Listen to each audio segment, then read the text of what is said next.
నమస్తే. ఈరోజు న్యూస్ అనాలిసిస్లో ముందుగా వెలుగు పేపర్లో వార్తలు చూద్దాం. వెలుగు పేపర్లో బ్యానర్ ఐటము తెలంగాణ భూభారతి అట భూమి హక్కుల రికార్డు చట్టం 6 చట్టం 2024. దీనికి పెద్ద యాడ్ మొత్తం పేజీ యాడ్. ఎవరు ఇది రిలీజ్ చేసింది? ప్రచురించిన వారు రెవెన్యూ శాఖ తెలంగాణ ప్రభుత్వం. ఇప్పుడు అగ్రికల్చర్ గురించి వస్తే అగ్రికల్చర్ డిపార్ట్మెంటు, రెవెన్యూ వస్తే రెవెన్యూ డిపార్ట్మెంటు, టూరిజం వస్తే టూరిజం డిపార్ట్మెంటు, ఇట్లా ఎక్కడ వైద్య డిపార్ట్మెంట్ అయితే వైద్య శాఖ అయితే వైద్య శాఖ, ఇట్లా ఒక పేజీ యాడ్లు ఇస్తారు. ఈ మధ్యకాలంలో రేవంత్ రెడ్డి గారు దాదాపు ఒక నెల అయింది. ఇది సంవత్సర కార్యక్రమాల వార్షికోత్సవాల సందర్భంగా రోజు ఒక 10 రోజుల పాటు ఒక 20 పేపర్లో యాడ్లు ఇచ్చారు. టీవీలలో హోర్డింగ్లు, జిహెచ్ఎంసీలు అయితే మొత్తం ఎక్కడ చూసినా అయ్యే ఉంటున్నాయి. మరి ఈ ఖర్చు అంతా ఏంది? ఈ కథ ఏంది? అలా అప్పుల రాష్ట్రం అయింది, వడ్డీలు కట్టాలని మిత్తిలకు కట్టాలని సాల్ట్లేదు అంటారు. ఒకవైపు చదువుకునే పిల్లలకు గుడ్డేసే పరిస్థితి లేదట. హాస్టల్లో ఉన్న పిల్లలకి సరైన ఆహారం పెట్టే పరిస్థితి లేదు. బయట చదువుతున్న ఇంజనీరింగ్, డిగ్రీ ఇట్లాంటి కోర్సులు చదువుతున్న పిల్లలకి ఫీజు రీంబర్స్మెంట్ ఇచ్చే గతి లేదు. కానీ యాడ్లు మట్టికి తగ్గట్లే. ఏంది ఇది యాడ్లు? ఈ పబ్లిసిటీ ఏంది? ఇదే కదా కేసీఆర్ చేసింది 10 ఏళ్ళు. 10 ఏళ్ళు కేసీఆర్ చేసిన బేభత్సం, అరాచకం ఇదే. ప్రజల డబ్బులు అని చెప్పి అడ్డగోలుగా ఖర్చు పెట్టిండు. 2023 జూన్ 2 నాడు ఏమన్నాడు? 10 సంవత్సరాలు ఏంది దశాబ్ది ఉత్సవాలు అన్నాడు. దశాబ్దం కాకతలికి ప్రభుత్వం సొమ్మేగా అడ్డగోలుకు ఖర్చు పెట్టిండు ముఖ్యమంత్రి, అప్పుడు ఉన్న ముఖ్యమంత్రి కేసీఆర్. ఎక్కడెక్కడనో జిల్లా నుంచి బస్సులు పెట్టి జనాలు తరలించి ఏందో చేసిండు. ఏందేందో టక్కుటా మారిజ్యలని చేసి చివరికి ప్రజలు బుద్ధి చెప్పారు. మళ్ళీ మీరు సంవత్సరంగా ఆయన 10 ఏళ్ళగా చేసిండు. కేసీఆర్ 10 ఏళ్ళు పరిపాలన చేశాక రెండోసారి ఎక్కాక ఇలాంటివన్నీ ఇజ్జలు చేసిండు. నువ్వు 10 నెలలు కాకతలకే స్టార్ట్ చేతి. మరి దీన్ని ప్రజలు ఎట్లా అర్థం చేసుకోవాలా? ఇన్ని డబ్బులు అవసరమా? సరే, భూభారతి పెట్టారు. ఇవాళ చట్టం నిన్న అసెంబ్లీలో ప్రపోజ్ చేశారు. ఇవాళ డిబేట్ జరిగింది, పాస్ అయితే రేపు ఎల్లుండో లేకపోతే ఇవాళ అయితే అయింది. అయిన తర్వాత ప్రజలు చూస్తారు కదా. దానికి ఇంత పబ్లిసిటీ ఎందుకు? మీరు ఎప్పుడు చేయాలి ఈ పబ్లిసిటీ? ఈ చట్టం డ్రాఫ్ట్ ప్రజల్లోకి పోయినప్పుడు, ప్రజల అభిప్రాయం సేకరించాలన్నప్పుడు పబ్లిసిటీ చేయాలి. ఇగో మేము ఈ చట్టం పెడతాను, దీంట్లో మీ అభిప్రాయాలు ఏంది, మీ సూచనలు సలహాలు చెప్పండి అని. అప్పుడు చేయలే ఇంతగానో. ఏదో జిల్లాలకు పోయారు, మీటింగ్లు పెట్టారు, వదిలేశారు. ఏంది పబ్లిసిటీ పిచ్చి? కోట్ల రూపాయలు ఐఎన్పిఆర్కి దాదాపు 1500 కోట్లు ఏదో కేటాయించారు అంటున్నారు బయట. ఆఫ్ రికార్డు అంటే దేనికోసం మీరు ప్రచారాలు? మీ వ్యక్తిగత ప్రచారాలకు ప్రభుత్వ సొమ్ముని అడ్డగోలుగా ఖర్చు పెట్టి ఏం సందేశం ఇస్తారు? ఇది ధరణిని అడ్డుపెట్టుకొని 1,50,000 కోట్లు భూదందా చేశారట. దాంతో పోలిస్తే కాళేశ్వరం అవినీతి చాలా చిన్నదట. ఓహో, మరి దానిపైన కూడా జ్యుడిషియల్ కమిషన్ వేస్తే పోయేదిగా. ధరణిని అడ్డం పెట్టుకొని 1,50,000 కోట్లట. కాళేశ్వరంతో 1,00,000 కోట్లే, కానీ దీంట్లోకి ఒక 50,000 కోట్లు ఎక్కువ ఉంది. అసలు కాళేశ్వరం కంటే ఇదే ఎక్కువ అంటాడు. మరి కాళేశ్వరమే జ్యుడిషియల్ కమిషన్ వేశారు, ధరణి మీద కూడా వేస్తే పోయేది. హైదరాబాద్ పరిధిలో 15,000 ఎకరాలు చేతులు మారినాయి. భూ అక్రమాలపై త్వరలో ఫోరెన్సిక్ ఆడిట్ చేస్తామని ప్రకటన. మరి చేసి ఎవరిని ఇంతవరకు ఇప్పుడు 1 ఇయర్ అయింది. మేము వస్తే జైలు రెడీ ఉంది, జైల్లో పెడతాం అంటే ఒక్కడిని బెటర్ అవుతుంది. ఎవరు పెడతారు మీరు? సామాన్య ప్రజల్ని లగచర్ల రైతులను తీసిపోయి జైల్లో పెట్టారు, ట్రైబ్స్ని తీసిపోయి జైల్లో పెట్టారు. కానీ మీరు బాయ్ అటు ప్రతిపక్ష నాయకుల్ని ఉండి పెట్టలే ఇంతవరకు. మీరు అంటున్న 1,50,000 కోట్ల అవినీతి జరిగిందంటే కనీసం ఒక 150 కోట్లని రికవర్ అయింది ఇంతవరకు 1 ఇయర్లో. 5 దేశాల భవిష్యత్తులో అయ్యే అవకాశం ఉందా? ఈ జైలుకు పంపుతాం, బాంబులు పేలుతాయి అంటాం తప్ప ఆ బాంబులు పేలేది లేదు, జైలుకు పోయేది లేదు, ప్రజలకు ఒరిగేది లేదు. ఇది నిన్న బట్టి విక్రమార్క గారు అంటుండు, ఉప ముఖ్యమంత్రి 1,50,000 కోట్లు ధరణిని అడ్డం పెట్టుకొని చేశారు, అందుకే దాన్ని తీసిపోయి మేము బంగాళాఖాతంలో కలిపి భూభారతం తీసుకొచ్చినాం అంటుండు. ఈ భూభారత కథ ఏందనేది అమలు అయితే తేలుతుంది. ధరణిలో ఉన్నాయి కొన్ని లోపాలు, కానీ కొన్ని మంచి అంశాలు కూడా ఉన్నాయి. మొత్తం ధరణిని ఎత్తేసే బదులు దాన్ని సవరిస్తే పోయేది. చాలా అద్భుతమైనవి ఉన్నాయి, కొన్ని బ్యాడ్ కూడా ఉన్నాయి. వాటిని ఏదో సరి చేస్తే దాని మీద ఒక కమిటీ వేసిపోయేది, కానీ మొత్తం భూభారత పెట్టి దాన్ని మూసేశారు. మళ్ళీ దీంట్లో ఎన్ని వస్తాయి కథ. మళ్ళీ దీన్ని ఇంకోటి వచ్చి ఇది కాదు భూభారత కాదు, దీన్ని తీసేసి ఇంకోటి పెట్టాలంటే ఎప్పుడు ఇదే రైతులు గవర్నమెంట్ ఏం చేద్దా అని ఎదురు చూడాలా? ఇంకోటి, పొంగులేటి శ్రీనివాసరెడ్డి రెవెన్యూ శాఖ మంత్రి నిన్న అసెంబ్లీలో ప్రవేశపెట్టిండు భూభారతి బిల్లు. దానికి సంబంధించి కూడా భూముల లొల్లులకు భూభారతితో చెక్కు పెడతారట. రైతుల కోర్టులకు వెళ్ళే తిప్పలు తప్పిద్ది, లేకుండా అప్పీళ్లు ల్యాండ్ ట్రిబ్యునల్కి వెళ్ళాలి. మండలము, డివిజను, జిల్లా స్థాయిలో పరిష్కార మార్గాలు. తెలంగాణ భూభారత బిల్లును అసెంబ్లీలో ప్రవేశపెట్టిన సర్కారు 33 మాడ్యూల్స్ స్థానంలో ఇక 6 మాడ్యూల్సేనట. పట్టాదారుతో పాటు అనుభవదారు కాలం ఒకటి వద్దట. మాన్యువల్గా రికార్డుల నిర్వహణ ఉంటుందట. అధికారులు తప్పులు చేస్తే క్రిమినల్ చర్యలు. ప్రతి సర్వే నెంబర్కు జియో కోఆర్డినేషన్ ఉంటుందట. సర్వే తర్వాత వ్యవసాయమో, వ్యవసాయ తర్వాత ఆబాదీ జాగాలకు భూ ఆధార నెంబరు. యాజమాన్య హక్కుల మీద మాత్రమే సివిల్ కోర్టుకు వెళ్ళాలి. ప్రభుత్వ భూముల రక్షణ, పార్ట్ బి ల్యాండ్స్కు పరిష్కారం. 9 లక్షల సాదా బైనామా దరఖాస్తులకు లైన్ క్లియర్ అయిద్దట. కబ్జా భూములు వెనక్కి కూడా గుంజుతారట. ఏది ధరణి పేరుతోని బట్టి విక్రమార్క 15,000 ఎకరాల ఓన్లీ హైదరాబాద్ చుట్టుపక్కలే కబ్జా చేశారని వాటన్నిటిని రికవరీ చేస్తారట. అది ఏ పని కాదు, మన కాదు, ఉట్టిదే. వాడు కట్టిండు పెద్ద పెద్ద 20 అంతస్తులు 30 అంతస్తులు అపార్ట్మెంట్లు కట్టిండు కబ్జా చేసి. ఈ ఏడ గుంజుతూను ఏది కొంత గుంజుతురే కానీ అదంతా అయ్యేది కాదు. మొత్తానికైతే భూభారతితోని అంటే ధరణిలో 33 మాడ్యూల్స్ ఉండేది, ఇప్పుడు 6 పెట్టారట. మొత్తం చెక్ పెడతాం, రైతులు కోర్టులకి వెళ్ళే తిప్పలు కూడా తప్పిస్తాం, సివిల్ కోర్టులకి వెళ్ళే అవకాశం లేకుండా అంటే వెళ్ళే అవసరం లేకుండా మేము చేస్తాం. ఎందుకంటే కేవలం టైటిల్ విషయంలోనే కోర్టులకు వెళ్ళేటట్టు చేస్తారట. భూభారతి బిల్లులోనే ప్రధాన అంశాలు ఏంటంటే అంటే మనకి ధరణికి దీనికి ప్రధానంగా తేడా అనుభవదారుడు కాలం పెడతారట. ఇదివరకు లేదు, కాస్తు కాలం అంటారు మనకి. అంటే అనుభవదారు ఎవరు, పట్టాదారు ఎవరు. పట్టా ఒకళ్ళు ఉంటుంది, ఆ దున్నేవాళ్ళు వేరే ఉంటారు. ఆ దున్నే వ్యక్తి పేరు కూడా ఇందులో పెడతాను. వాస్తవంగా అసలు ధరణికి పెద్ద డిఫెక్ట్ ఏంటంటే ఇగో ఈ కాలం తీసేయడమే. పెద్ద డిఫెక్ట్ ఏంటంటే అది ఒకటే పెద్ద డిఫెక్ట్తో చాలా ఇష్యూస్ వచ్చినాయి. ఎందుకంటే ఎప్పుడో 20-30 సంవత్సరాల క్రితం భూములు అమ్ముకొని పట్టణాలకు వెళ్ళిన వాళ్ళు ఉన్నారు. ఆ భూములు అమ్ముకున్న వాళ్ళు ఏదో షేకాయితం రాసిస్తారు, కొనుక్కున్నోళ్ళు షేకాయితం రాసుకొని వాళ్ళకి డబ్బులు పే చేస్తారు, భూమి దున్నుకుంటూనే ఉంటాడు. కానీ రికార్డులు ఏమైందంటే పట్టాదారికి ఆయన ఉండు, అనుభవదారికి ఈయన ఉండు. దున్నుకునే ఆయన, కొనుక్కున్న ఆయన అనుభవదారికి ఉండు, అమ్మి పట్టణంలో నివసిస్తున్న ఆయన పట్టాదారులో ఉండు. ఏమైంది, ఓవర్ నైట్లో ధరణి తీసుకొచ్చి 2020లో మొత్తం అసలు అనుభవదారు లేడీగా ఓన్లీ పట్టాదారే ఉంటాడంటే ఈయన పోయిండే, కొనుక్కున్న ఆయన దున్నే ఆయన పోయిండు. 20 ఏళ్ళు 30 ఏళ్ళ నుంచి దున్నుతున్న ఆయన పేరు లేదు. ఇక హక్కులన్నీ పట్టణంలో ఉంటుండే కదా, ఏడు వదిలేసిపోయి అసలు భూమి ఉందనే తెలియదు ఆయనకి. అమ్ముకుండా నేను ఎప్పుడో నాకు భూమే లేదనుకుంటున్న ఆయనకి పాస్బుక్ వచ్చింది. ఇక అక్కడ వచ్చింది సమస్య. ఇక దాన్ని ఇప్పుడు అనుభవదారు కాలం మళ్ళీ పెడతారట. ఇప్పుడు కేసీఆర్ ఆ ధరణి చట్టం పెట్టేటప్పుడు అనుభవదారు కాలాన్ని తీసేసినా పర్లేదు, కానీ కొన్ని సంవత్సరాల నుంచి అసలు ఇప్పుడు ఉన్న అనుభవదారులు నిజమైన అనుభవదారులా, వీళ్ళు కొనుక్కున్నది ఏంది, కాగితాలు ఏంది తెచ్చి అసలు ఆ పట్టాదారు ప్లేస్లో ఏమన్నా ఇరికిస్తే అయిపోయేది. అసలు పట్టాదారు ఎవరైతే పట్టాదారు కాలంలో ఉండు కానీ భూమికి సంబంధం లేని వాళ్ళు ఉంటారు కదా, ఆ పేరును తొలగించి అనుభవదారుని తీసుకుపోయి పట్టాదారులో పెట్టుంటే ఇంత ఇబ్బందులు రాపోయేది. అసలు అనుభవదారుకి తెలవకుండా డైరెక్ట్ తీసేశారు. అది పెడతారు. ఇప్పుడు భూభారతిలో ప్రధానమైన అంశం అది. ధరణిలో ఉన్న తప్పులను సవరించడానికి భూమి ఉండి కూడా కొత్త పాస్ పుస్తకాలు రాని వాళ్లకు పార్ట్ బి కేసుల కింద 18 లక్షల ఎకరాల రికార్డులకు ఎక్కించి పాస్ పుస్తకాలు ఇచ్చే విధంగా కొత్త చట్టంలో పెట్టారు. ఇది ఒకటి కీలకమైనది. ఒకటి అనుభవదారు కాలం పెట్టడం, రెండోది సాదా బైనామా కింద ఇదే అనుభవదారుగా ఉండి సాదా బైనామాలు కొనుక్కొని పట్టాదారు ఎవడో ఉంటాడు, వానికి పాస్బుక్ వచ్చిన వాళ్ళందరూ దరఖాస్తు చేసుకున్నారు. లేదు వాళ్ళది కాదు, మాది భూమి, మేము ఎప్పటి నుంచి అనుభవిస్తున్నాం, మాకు ఇక కాగితం ఉందని సాదా బైనాలు అప్లై చేసుకున్న వాళ్ళు 18 లక్షల మంది ఉన్నారు రైతులు. ఇక వాళ్ళందరికీ పాస్ పుస్తకాలు ఇస్తారట ఇప్పుడు. ఇక ఇక్కడతో సగం సమస్య బాధ్యతలు. అసలు ఈ 2 మార్చి ధరణి ఉంచినా పోయేది. ఇంకా కొన్ని చిన్న చిన్న మేజర్గా ఈ 2. ఇది ధరణికి భూభారతికి ప్రధానంగా తేడా ఉన్న అంశాలు ఇవి అనమాట.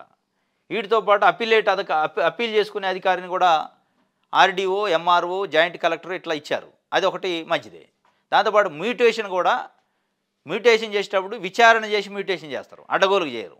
ఇది ఒకటి కొత్త పాయింట్లు. ఇది ఇంకా చాలా ఉన్నాయి కానీ ప్రధానమైన పాయింట్లు ఇవి వచ్చినాయి. ఇది భూభారతిలో వచ్చిన మార్పులు. దానిపైన ఈరోజు చర్చ ఉంటుందట. ఈరోజే పాస్ అయితే కావచ్చు కూడా బిల్లు. భూభారతిలో ఆ 4 కీలకమాట. ఆ 4 ఎవరంటే నవీన్ మెట్టలు, అప్పట్లో ధరణి దాంట్లో కూడా ఈయనే కీలకంగా ఉండు, ఆయన భూమి సునీలు, అదేవిధంగా లచ్చిరెడ్డి ఆర్డీఓ. భూభారతి 6 చట్టం 2024 బిల్లు రూపకల్పనలో 4 కీలకంగా వ్యవహరించారు. ఇందులో revenue principal secretary Naveen Mittal, Bhoomi Sunil, CCLA assistant secretary Lachireddy, retired IAS Raymond Peter ఉన్నారట. దాదాపు 9 నెలల నుంచి అనేక భూ చట్టాలను క్షేత్రస్థాయిలో సమస్యలను అధ్యయనం చేసి అన్ని జిల్లాల ప్రజలు రెవెన్యూ నిపుణుల నుంచి సలహాలు తీసుకొని సులువుగా భూ సమస్యలకు పరిష్కారం చూపించాలని బిల్లును తయారు చేసి దాదాపు 23 సార్లు డ్రాఫ్ట్లో చేంజ్ చేసి చివరకు 2024 సంవత్సరం ప్రకారం 24వ డ్రాఫ్ట్ ఓకే, 23 సార్లు డ్రాఫ్ట్ను సరి చేశారట. 24వ డ్రాఫ్ట్ అది 2024 కూడా 24 డ్రాఫ్ట్. దీంట్లో 20 సెక్షన్లు ఉన్నాయట. ఈ చట్టంలో 20 సెక్షన్స్ ఉన్నాయి. మాడ్యూల్స్ 6 ఉన్నాయి. ధరణిలో 33 మాడ్యూల్స్ ఉన్నాయి. దీంట్లో మాడ్యూల్స్ తగ్గించారు. ఇది అమలు అవుతుంటే కానీ దీంట్లో ఉన్న తప్పులు కూడా ఏమైనా ఉంటే బయటకు వస్తాయి. అప్పుడు దాన్ని సరి చేసుకునే మెకానిజం కూడా పెట్టారట. ఇది భూభారతి సంబంధించి.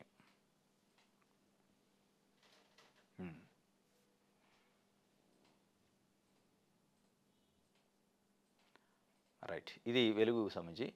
గురుకులాల పిల్లలతో రాజకీయాలొద్దు, స్టూడెంట్ల బాగు కోసం సలహాలు ఇవ్వండి సీతక్క. 655 స్కూళ్లకు సొంత బిల్డింగ్లు లేవు, నిర్మిస్తాం. గత 10 ఏళ్లలో 62 మంది పిల్లలు చనిపోయారు. ఫుడ్ పాయిజన్ ఘటనలు జరగకుండా ఆహార భద్రతా కమిటీలు ఏర్పాటు చేశాం. పెండింగ్ బిల్లులు విడుదల కంటిన్యూ ప్రాసెస్ అని వెల్లడి.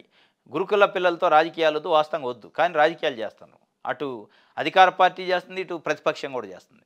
అధికార పార్టీ ఏం చేసింది, మేము చెలో హాస్టల్ అని పెట్టి హాస్టల్లో ఒకరోజు భోజనం చేసి ఏదో ఆడావుడు చేశారు. అది కాదు మీరు చేయాల్సింది.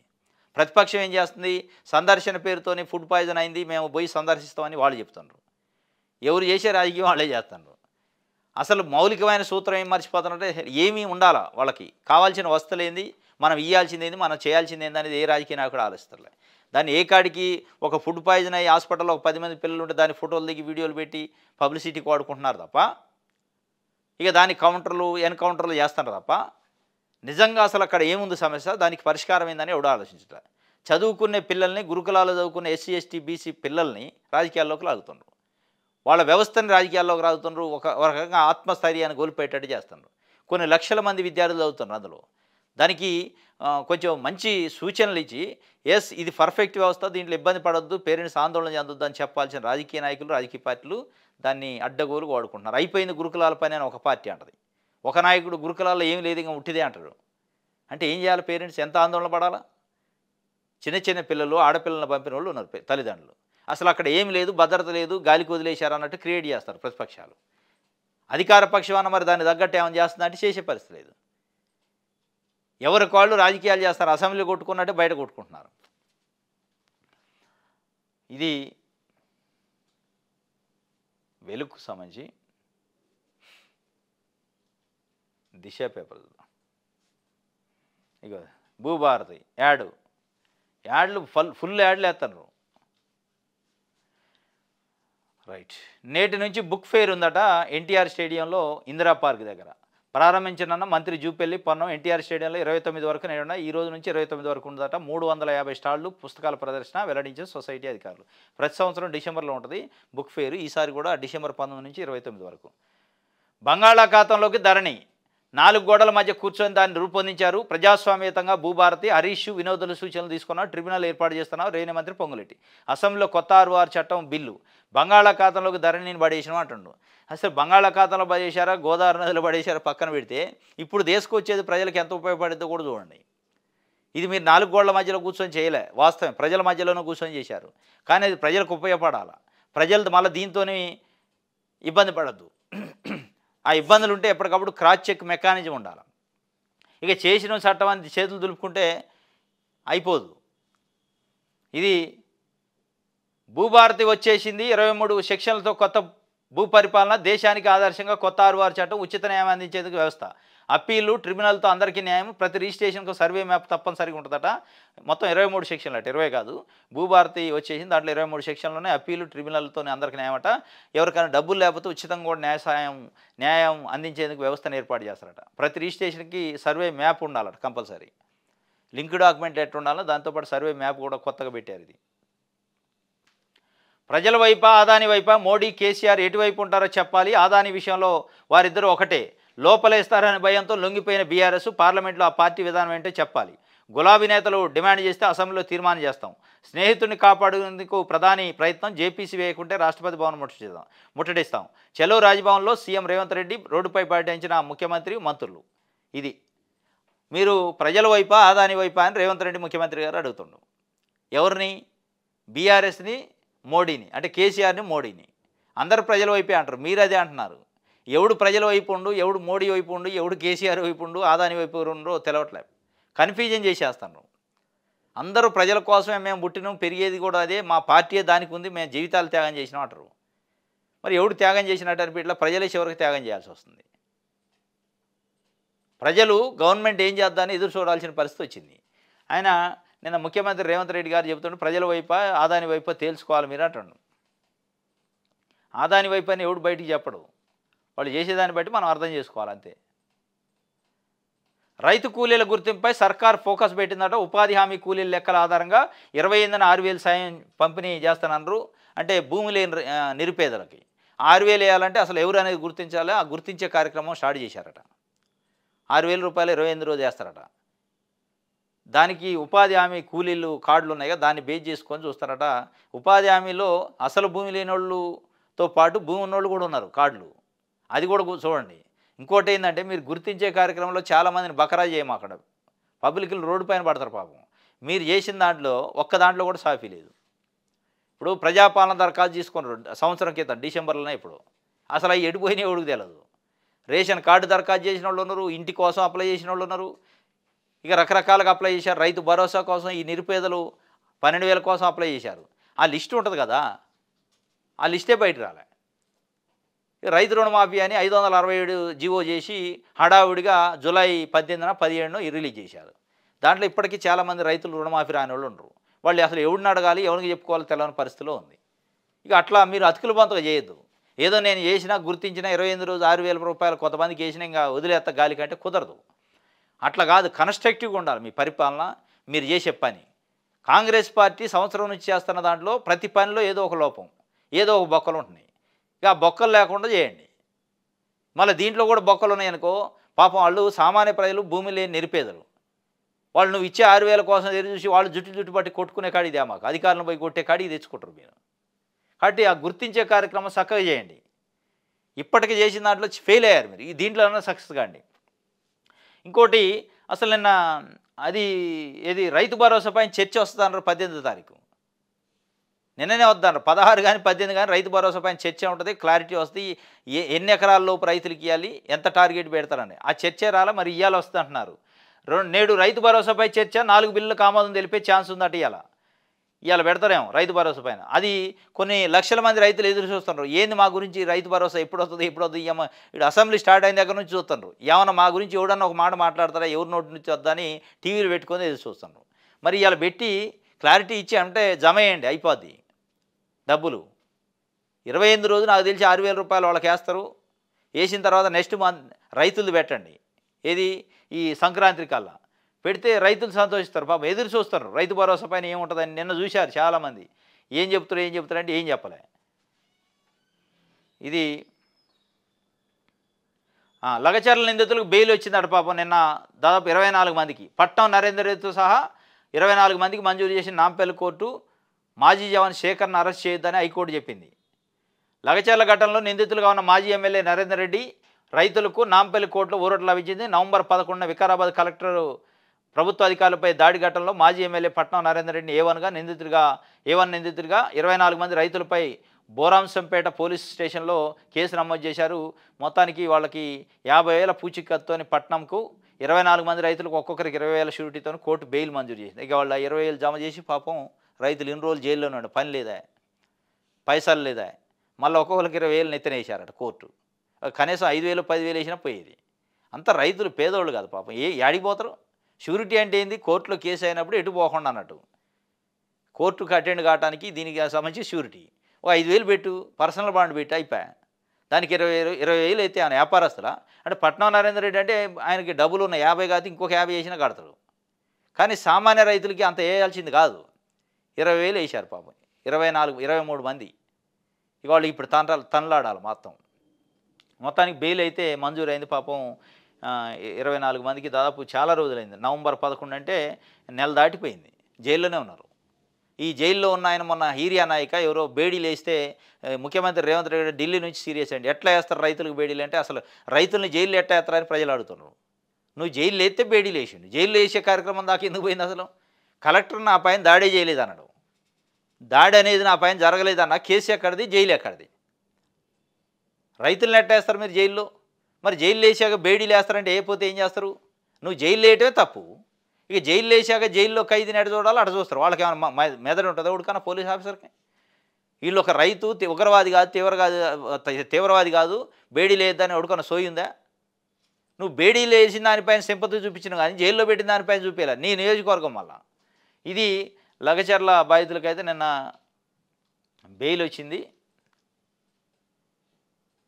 రైట్.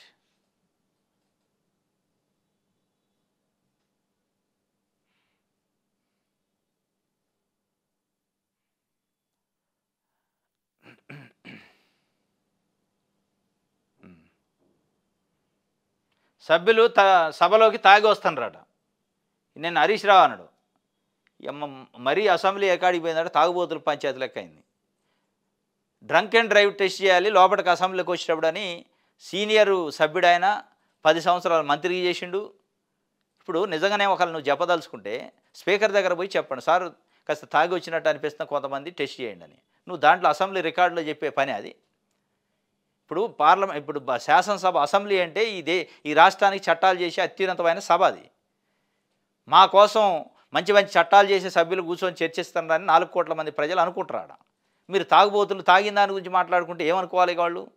ఇక అసెంబ్లీలో తాగుబోతుల గురించే మాట్లాడి ఊర్లలో పని చేసుకున్న కూడా అదే మాట్లాడితే ఇక దానికి తేడా అయింది. రోడ్ల మీద కూర్చుంటారు ఊర్లలో, రచ్చబండ కాడ కూర్చొని ఎవడు తాగుబోతు, ఎవడు తాగిండి, ఎవడు లేదు, ఎవడు కాడ అవసరం వస్తుందో మాట్లాడుకుంటారు. ఇక అదే పంచాయతీ ఉంది. మీరు జనం గురించి ఏం మాట్లాడతారు? హరీష్ రావు గారు సీనియర్ సభ్యుడు, సీనియర్ మంత్రిగా పనిచేసిండు.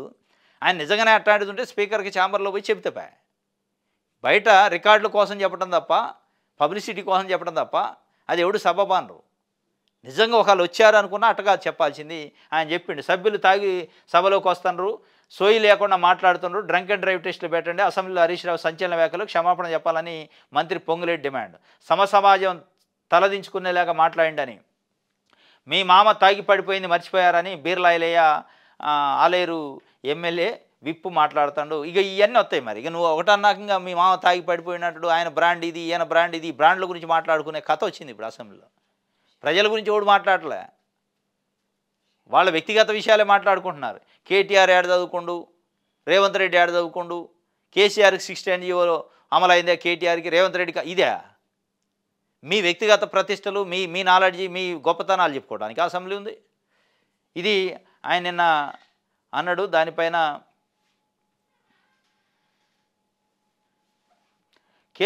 భూభారతి పైన కేసీఆర్ స్పందిస్తారా, అసెంబ్లీకి వచ్చి మాట్లాడతారా, ధరణి రద్దుపై నిలదీస్తారా, లేదంటే ఎప్పటిలాగే సైలెంటా? ఆయన ఎందుకు స్పందిస్తాడు? మీరెందుకు అనుకుంటున్నారు స్పందిస్తారని? స్పందించేటోడు అయితే అసలు ఇప్పుడు కాదుగా, భూభారతి ఎప్పటి నుంచో నడుతుంది. 23 సార్లు డ్రాఫ్ట్ చేసి 24వ డ్రాఫ్ట్ను అసెంబ్లీలో పెట్టారు.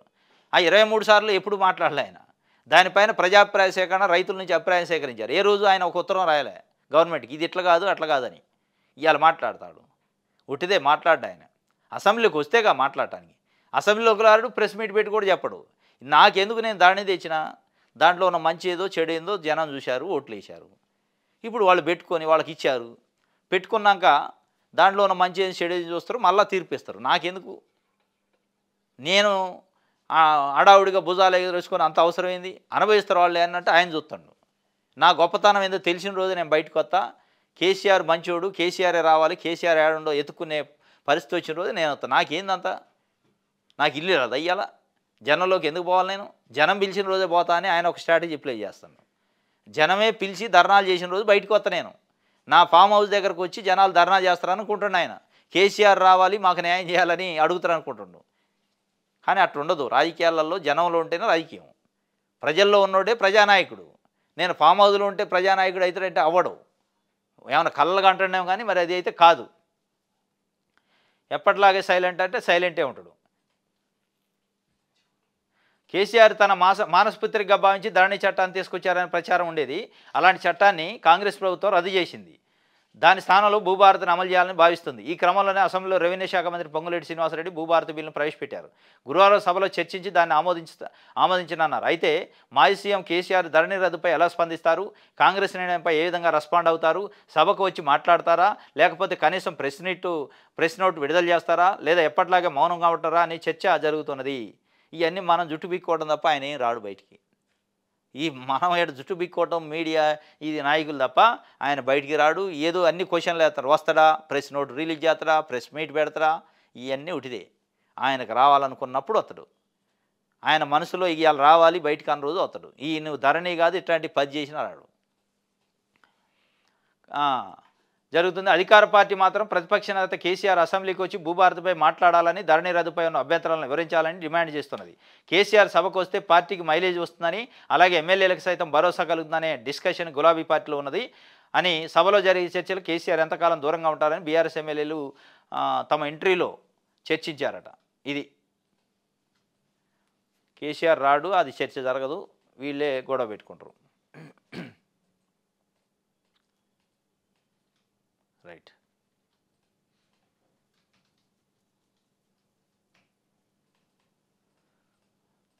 అసెంబ్లీలో నేడు రైతు భరోసా అప్పులపైన చర్చట భూభారతి పిఆర్ మున్సిపల్ చట్ట సవరణకు ఆమోదం ఇవాళ వస్తుందట.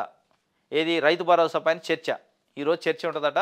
ఇంకా చర్చ తర్వాత ఎవరికి ఇస్తారు ఎవరికి ఎవరు ఎప్పుడు ఇస్తారు అనేది వస్తుంది.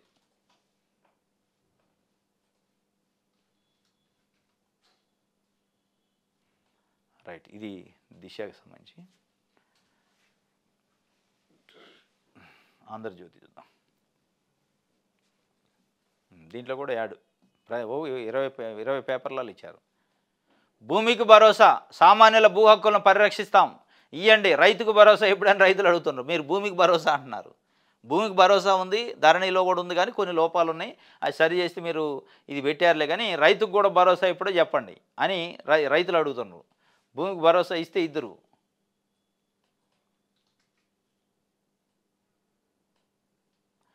దమ్ముంటే చర్చ పెట్టండి, ఫార్ములా ఈపై శాసనసభలో చర్చించాలి. ఇక దాంట్లో శాసనసభలో ఏం చర్చిస్తారు? నువ్వు అందులో ఎక్యూజ్డ్ అంటున్నారు, అరెస్ట్ చేస్తారు అంటున్నారు. ఇక నీ గురించి మళ్ళీ చర్చ పెడతారు అందులో అసెంబ్లీలో.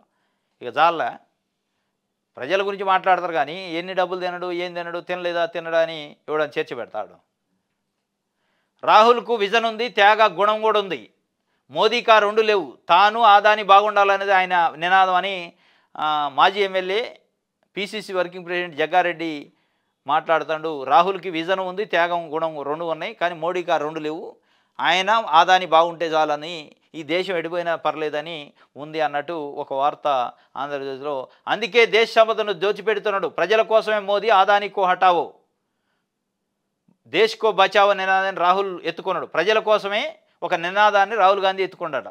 మోదీ ఆదానికో హటావో దేశ్కో బచావో నినాదం ఎత్తుకున్నాడు రాహుల్ గాంధీ ప్రజల కోసమే అని చెప్పి.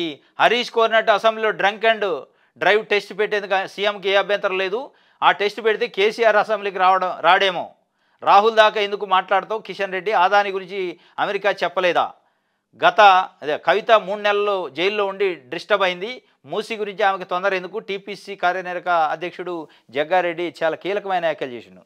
3-4 ఏకిపారేసిండు, కేసీఆర్ని ఏకిపారేసిండు, కిషన్ రెడ్డి ఏకిపారేసిండు, హరీష్ రావుని ఏకిపారేసిండు, చివరి కవితను కూడా విమర్శించిండు.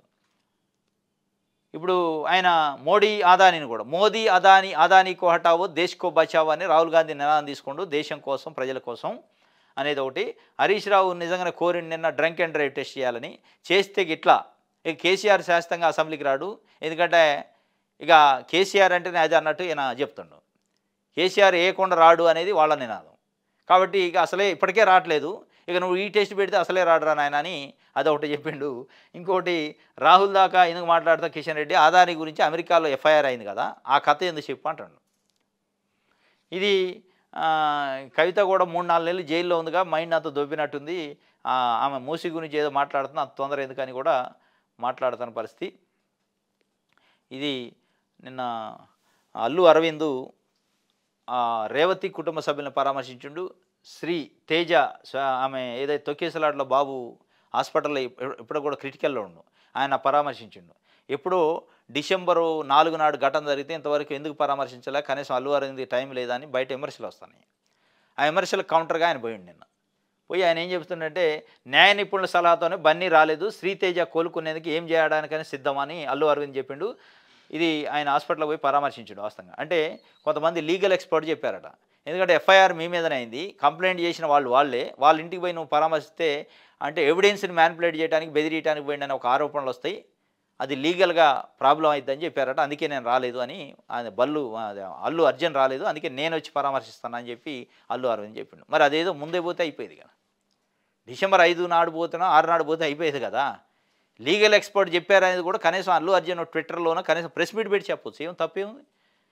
నాకు చాలా బాధ ఉంది, అక్కడ పోవాలని ఉంది, చూడాలని ఉంది, వాళ్ళని పరామర్శించాలని ఉంది, కానీ న్యాయపరమైన చిక్కులు వస్తాయని పోలేకపోయినా అని మా ఫాదర్ని పంపిస్తానని ఒక మాట చెప్తే గౌరవంగా హుందాగుండేది. ఇక విమర్శలన్నీ వచ్చాక తప్పనిసరి పరిస్థితుల్లో నువ్వు బయటకు వచ్చి చెప్పి ఇవాళ చెప్తే విలువబాయ. అన్ని విమర్శలు వచ్చిందా అది వేసుకోవచ్చు. హైదరాబాద్లో ఉండేది మీరు, ఆ బాబు కూడా హైదరాబాద్ హాస్పిటల్లోనే ఉండు, ఒక్క అడుగు ఎంతసేపు అర్ధగంట పని వాళ్ళు తలుచుకుంటే పోయి ఒక 10 నిమిషాలు మాట్లాడి వాళ్ళకి భరోసా ఇచ్చి భుజమే చేసి వస్తే ఈ విమర్శలకు చెక్ ఉండదు, చెక్ పెట్టినట్టు అయ్యేదిగా. అందరూ ట్రోల్ చేశాక నువ్వు డిసెంబర్ 18 నాడు పోతి 15 రోజులకు పోతారు. 15 రోజులకు పోయి బన్నీ రావేది కాదు, న్యాయ నిపుణులు చెప్పారు అందుకే రాలేదంటే ఎవడు నమ్ముతారు అంత ఈజీగా? మీకు నిజంగానే హృదయంలోంచి ఉంటే, మనసులోంచి ఉంటే, నిజంగా కడుపులో ఉంటే అట్టుండదు. వెంటనే నెక్స్ట్ డేనే ప్రెస్ మీట్ పెట్టి చెప్తారు, నాకు పోవాలంది కానీ లీగల్ ఇష్యూస్ ఉన్నాయి, పోలేకపోతున్నా అని చెప్పాలా. ఇది ట్రోల్ చేసిన వారిపైన కూడా కేసు పెడతారట. ఏది రేవంత్ రెడ్డిని, సర్కార్ని దూషించారట. అల్లు అర్జున్ని తొక్కేసలాట కారణం రేవంత్ ప్రభుత్వం అని చేశారట. దాని మీద కేసులు పెడతారట. ఈనాడు చూద్దాం. ఈనాడులో కూడా యాడ్ ఉంటుంది, పేజీ. 20 పేపర్లు ఇచ్చారు, 1 కాదు 2 కాదు. ఏమో ఈ పైసలన్నీ అనవసరంగా తగలబెడుతున్నారు. ఆ ఇచ్చేది పిల్లలకి మంచి ఫుడ్ పెడితే బాగా, హాస్టల్లో ఫుడ్ పాయిజన్ కాకుండా. డబ్బులు లేకనే వాళ్ళు గుడ్లు వేయట్లేదట, మాంసం పెట్టట్లేదట. భూపరిపాలన నవశకం, ధరణి స్థానంలో భూభారతి వచ్చింది. ధరణితో భూములు కొల్లగొట్టారు, వాటిని పేదలకు ఇచ్చే విషయాలను పరిశీలిస్తాం. అది అయ్యేది కాదు, మన కాదు, ఉట్టిదే. ఎందుకు అబద్ధాలు చెప్తారు? పేదలకు ఇస్తావు. నరేంద్ర మోడీ గిట్ట నేను బ్లాక్ మనీని తీసుకొచ్చి పంచుతా అనడం, మనిషికి 15 లక్షలు. ఇక అదే ఉంటుంది. ఇక 15,000 ఎకరాలు కేసీఆర్ ధరణి పేరుతో హైదరాబాద్ చుట్టుపక్కల గుంజుకున్నాయని నువ్వు తెచ్చి పేదలకు ఇస్తావు. అది అయ్యేదేనా? ఎందుకు ఉట్టి మాటలు?